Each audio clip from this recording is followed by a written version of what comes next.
आइए प्रिय दोस्तों, मेरे नौजवान साथी एवं बच्चे, माताएं व बहनें, सभी बुजुर्गों के लिए मेरा प्यार भरा प्रणाम स्वीकार हो।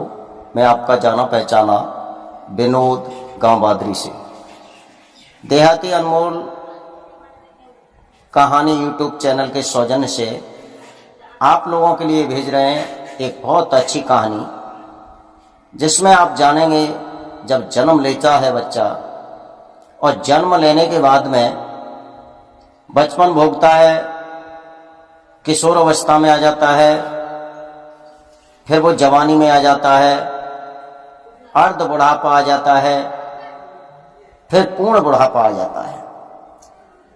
तो मैं आपसे रिक्वेस्ट करूंगा और कहूंगा हमारे चैनल को सब्सक्राइब करते रहें, लाइक और शेयर करते रहें। आपका बड़ा प्यार मिलता है, बड़ा दुलार मिलता है, हमें बड़ा अच्छा लगता है कि हमारी वीडियो आप देखते हैं। भक्तों, इस बात का हमें बड़ी खुशी है कि हमारी वीडियो आप देखते हैं और हम बड़े खुश हैं आपके इस योगदान के लिए। तो आपका ज़्यादा समय न लेते हुए आपको लेके चलते हैं। एक बार जब उम्र बंटने का समय आया तो ब्रह्मा जी ने उम्र बांटी। सबसे पहले मनुष्य को बुलाया और कहा कि भाई, हम तुम्हें 25 वर्ष देते हैं और 25 वर्ष में आपको कुछ नहीं करना है। 25 वर्ष में केवल आप इतना करेंगे, कोई सोवाएगा तो सोएंगे नहीं, कोई जगाएगा तो जगेंगे नहीं, खवाएगा तो खाएंगे नहीं, चलाएंगे तो चलेंगे नहीं, यानी मौज मस्ती, जी भर के सोना, खूब मौज मस्ती लेना 25 वर्ष तक। उम्र तो 100 वर्ष की है, लेकिन आप 25 वर्ष विशेष आनंददायक काट के जाएंगे। मनुष्य कहने लगा ठीक है महाराज। उसके बाद में कहा, बैल को बुलाया। बैल, तुम्हें हम उम्र देते हैं 40 वर्ष की, लेकिन 10 साल तुम मौज मस्ती से काटोगे। बैल कहने लगा महाराज, 30 वर्ष मुझे ज्यादा मेहनत करनी पड़ेगी, मेरी थोड़ी उम्र कर दो, मात्र 15 साल, 25 वर्ष मेरी कम कर दो। ब्रह्मा जी कहने लगे कम तो हम कर देंगे, लेकिन ये देख लो, तुम में तो कोई लेना चाहे तुम्हारी 25 वर्ष, तो हम उसे दे सकते हैं। एक मनुष्य बैठा था, कहने लगा महाराज, मैं 25 वर्ष से संतुष्ट नहीं हूं, इस बैल की 25 वर्ष हमें दे। उस मानव को 25 वर्ष दे दी। उसके बाद में फिर बुलाया कुत्ता को। कुत्ता से कहा, तुम्हें हम 40 वर्ष देते हैं और 40 वर्ष में आप खूब मौज मस्ती लेना, कुछ भी करना। 15 साल तुम्हें कठिनाई आएगी और 25 वर्ष कुछ भी करना। कुत्ता कहने लगा महाराज, आप जो दे रहे हैं वो गलत तरीका से दे रहे हैं। अरे मेरा मन करता है कि मेरी 25 वर्ष काट लो, 15 वर्ष ही जीना चाहता हूं, क्योंकि मेरा कहीं ठिकाना नहीं है, मेरा कहीं घर नहीं है, रहने का स्थान नहीं है, तो मैं 40 वर्ष कहाँ काटूंगा। ठंड भी पड़ती है, बारिश भी होती है, गर्मी भी पड़ती है, पूरी 40 वर्ष कहाँ काटूंगा। भोजन मुझे पेट भर के नहीं मिलता। कुत्ता से ब्रह्मा जी कहने लगे, अगर तुम्हें 25 वर्ष किसी को देनी है, तुम्हारा ही व्यक्ति, तुम्हारा साथी कोई 25 वर्ष लेना चाहता है, तो 25 वर्ष उसे दे सकते हैं, ये तुम पूछ लो। जो मानव बैठा था, जिसने बैल की 25 वर्ष ली थी, वही मानव कहने लगा महाराज, इसकी 25 वर्ष हमें दे। अब 75 हो गई उसके बाद में उल्लू को बुलाया। उल्लू से कहा, देख भाई उल्लू, तुझे हम 40 वर्ष देते हैं, 40 वर्ष तू ले ले। उल्लू कहने लगा महाराज, 40 वर्ष तो मैं ले लूं, लेकिन 40 वर्ष में जी के क्या करूंगा। मुझे दिन में दिखता नहीं है, रात में दिखता है। अब रात में दिखने से होगा क्या? मुझे 40 वर्ष मत दीजिए, मुझे तुम दीजिए मात्र 15 वर्ष। ब्रह्मा जी ने कहा ठीक है, कोई बात नहीं, हम तुम्हें 15 वर्ष ही दे देंगे, लेकिन 25 वर्ष तुम्हारी इस सभा में कोई लेने वाला हो उसे हम दे सकते हैं। तो वो मानव कहने लगा कि उस उल्लू की भी 25 वर्ष हमें दे। तो उल्लू की 25 वर्ष उस मानव को दे दी। अब मानव पे हो गई 100 वर्ष। भक्तों, मैं ये बताने के लिए जा रहा हूं इस वीडियो के माध्यम से कि 25 वर्ष अपने लिए मनुष्य ने, 25 बैल के लिए, 25 वर्ष कुत्ते के लिए, 25 वर्ष उल्लू के लिए, कितनी हो गई? 100। उसके बाद में ये मनुष्य ये बताने के लिए जा रहा हूं कि देखो 25 वर्ष तो वो उसकी कट जाती हैं, 25 वर्ष तक तो वो पढ़ाई लिखाई में बिजी रहता है, मौज मस्ती में, माता पिता की कमाई पर बड़ा आनंद लेता है, घूमता है, फिरता है, मौज लेता है। और जब 25 वर्ष पर जाकर के उसकी शादी हो जाती है, जब नव दुल्हन घर में आती है तो पढ़ाई छूट जाती है। अब इतने माता पिता कहते हैं तू बड़ा हो रहा है, 2 पैसे का काम नहीं करता, कुछ काम कर। किसी ने कहा है अरे आए हो जिंदगी में तो कुछ काम किया करो, और काम तुम पे नहीं है तो अपने कपड़े ही पार करके सिया करो, लेकिन ठलुआ मत बैठो। इधर पत्नी की तरफ ध्यान रहता है, क्योंकि शाम को जब घर आता है तो वो कहती है मेरे लिए कुछ लाते नहीं हो, मेरे लिए ये नहीं है, मेरे लिए वो नहीं है। तो उधर ध्यान, जितना कमाता है पत्नी के हाथ में। वैसे कहा नहीं है, किसी कवि ने कहा है कि करे कमाई धन लावे तो माता करती प्यार, और पिता कहिए पुत्र सपूता अकलमंद होशियार, जगत में मतलब का व्यवहार। वस्त्र आभूषण प्यारी मांगे बारंबार, और लायकन देव तो मुखड़ा लेत बिगारी, जगत में मतलब का व्यवहार। बिना मतलब का आज जो दुनिया में कोई नहीं है। 25 वर्ष उसकी व्यतीत हो जाते, 26-27 में जब चलता है, इधर बच्चे भी हो जाते हैं, इधर माता पिता जो कमाई करके देते हैं तो उनका ध्यान अलग केंद्रित हो जाता है। तो उस पर 25 के बाद में फिर आ जाती है बैल की उम्र। अब बैल कितना काम करता है, आप सब किसान हैं, पढ़े लिखे हैं, सब जानते हैं। मुझे लगता है कि कोई समय ऐसा आने वाला है कि छोटे छोटे बच्चे पूछा करेंगे कि पिताजी बैल कैसा होता है, तो चिड़ियाघर का सहारा लेना पड़ेगा, क्योंकि बैलों की अब कीमत नहीं रही। नहीं, पहले बैल भगवान के नाम से पुकारी जाते थे हमारे बैल। जब गौ माता हो सकती है तो बैल भगवान होते हैं, लेकिन अब कोई बैल रखता नहीं है। गौ माता का दूध पी करके ऐसे ही छोड़ देते हैं, लेकिन इतना इंतजार नहीं करते कि जो बुढ़ी हो गई है हमारे खूंटा पे, अगर इसके प्राण छूट जाए तो गड्ढा खोद करके कपड़ा डाल करके इसे दफन कर देंगे तो हमें बहुत बड़ा पुण्य प्राप्त होगा। लेकिन मनुष्य बहुत मूर्ख हो चुका है, अपना ही मतलब चाहता, दूसरे का कुछ चाहता नहीं है। गाय माता से विशेष दूध लेता है, और जिस दिन दूध अगर गाय माता नहीं देती तो डंडा बजाता है। जब मूर्खपना बहुत करता है।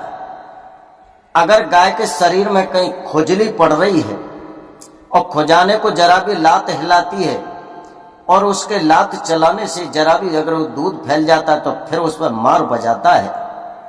जब मनुष्य बड़ा मूर्ख हो चुका है।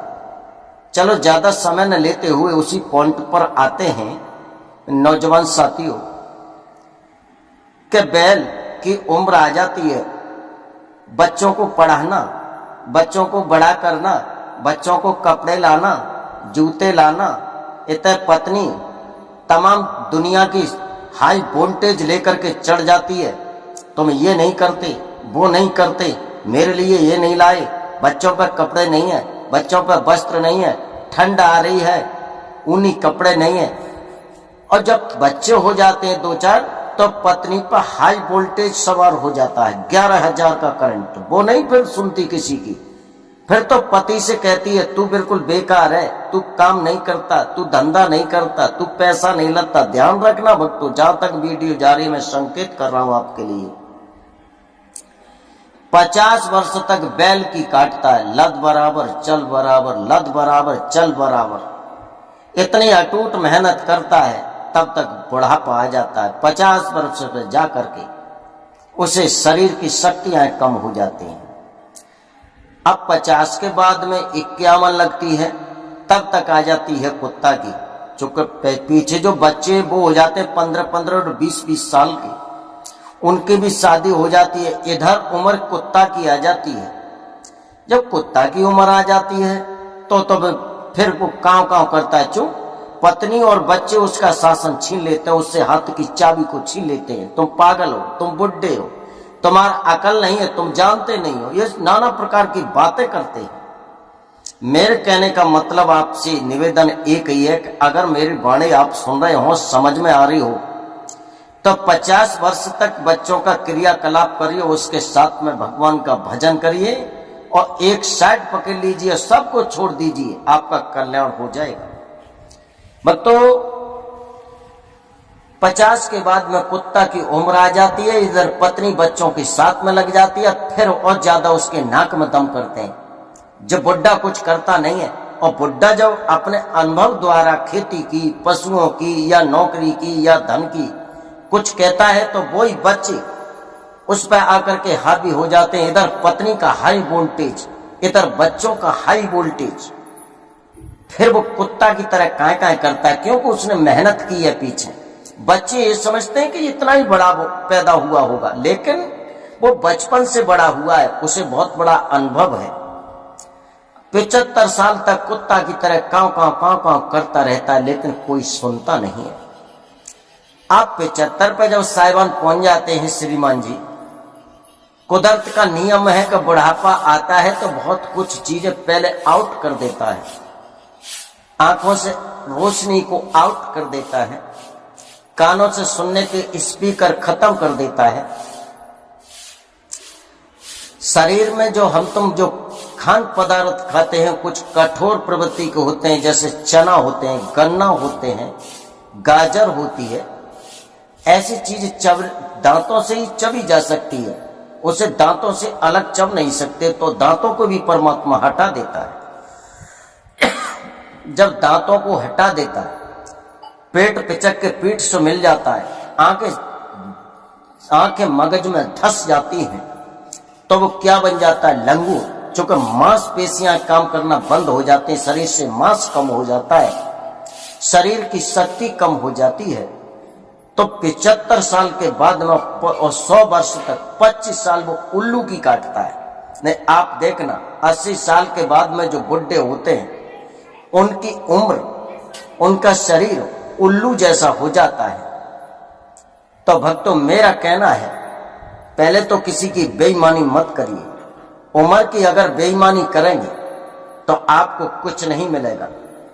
पहले तो आपको बैल बनना पड़ेगा, उसके बाद में फिर आपको कुत्ता की भांति चिल्लाना पड़ेगा, फिर उसके बाद ही आपको उल्लू की तरह से फिर मुटर मुटर देखना पड़ेगा। अगर किसी नाती को नहीं खिलाते, गोद में वो रो रहा है, बहलाओगे नहीं तो आपको शाम को रोटी नसीब नहीं होगी। अगर कोई बहू है और किसी तरीका से परेशान है, तो अगर तुमने देख रेख नहीं की तो उनकी नजर में आ जाएगी बुढ़ा बड़ा पागल है, हमें देखता नहीं है।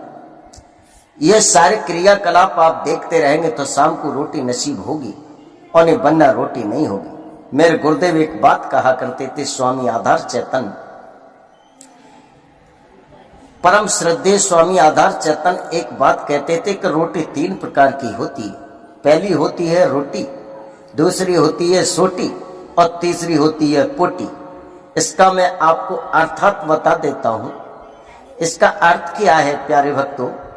इसका अर्थ है, पहले तो जो रोटी होती है, जो बच्चा छोटा होता है, 10 साल का, 15 साल का और 20 साल के बीच की बात बता रहा हूं, तो माँ जिस समय रोटी खिलाती है अद्भुत प्यार अपने पुत्र पर छिड़कती है, अद्भुत प्यार के साथ में रोटी खिलाती है, तो उसे कहते हैं रोटी। फिर उसके बाद में पत्नी आ जाती है। पत्नी पर जब बच्चे नहीं होते तब तक तो रोटी मान लीजिए, और जब बच्चे हो जाते हैं और 11,000 का करंट प्रकट हो जाता है, क्योंकि इस घर की अब तो मैं अर्धांगिनी हो गई, आधा अधिकार मेरा हो गया, बच्चों पर घमंड हो जाता है, तो फिर होती है सोटी। आपके सोटा में दम है तो रोटी मिलेगी, नहीं तो मोबाइल डोलो तुम किसी बाजार में। भक्तों ध्यान देना नौजवान साथी। और फिर उसके बाद में आती है पोटी। जब तुम्हारे बच्चे बड़बड़े हो जाते हैं, पुत्र वधुएं जब घर में आ जाती हैं, उन पुत्रों को अगर खिलाओगे, बच्चों को खिलाओगे, उन्हें पोटाए रहोगे, बेलाए रहोगे, तो तुम्हें मिलेगी रोटी, और नहीं आपको नहीं मिलेगी रोटी। इसे कहते हैं पोटाने से मिलती है पोटी, और सतराओगे तो नहीं मिलती है रोटी। तो मेरा आपसे कहना है, आपको अगर रोटी खानी है तो 50 वर्ष के बाद में बढ़िया भगवा वस्त्र पहन करके किसी आश्रम का सहारा ले लो। आश्रम माने आश्रम, श्रम गया और परिश्रम गया, उसे कहते हैं आश्रम।